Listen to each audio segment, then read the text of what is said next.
தவேகா தலைவர் திரு விஜய் அவர்கள் மேலையும் அவரோட தொண்டர்கள் மேலையும் கம்ப்ளைண்ட் ஃபைல் பண்ணியிருக்கேன் இன்னைக்கு கமிஷனர் ஆஃபீஸில். திமுகவை சேர்ந்த வைஷ்ணவி தமிழக வெற்றிக் கழக தலைவர் விஜய் மற்றும் தொண்டர்கள் மீது காவல்துறையில் புகார் அளித்திருக்கிறார்.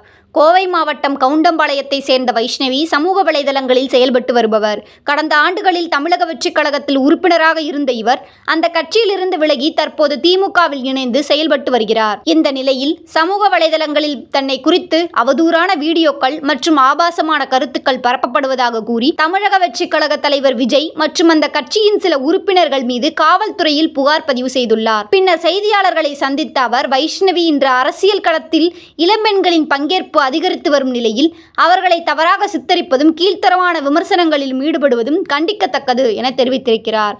இதேபோல சமூக வலைதளங்களில் உங்களை பற்றி யாராவது அவதூறு பரப்பினால் அதற்கு சட்ட ரீதியாக BNS செக்ஷன் 356, யாராவது உங்கள் பெயரை கெடுக்க பொய்யான செய்திகள், மீன்கள் அல்லது குற்றச்சாட்டுகள் பதிவிடல், அதற்கு 2 ஆண்டுகள் சிறை மற்றும் அபராதம் விதிக்கப்படும்.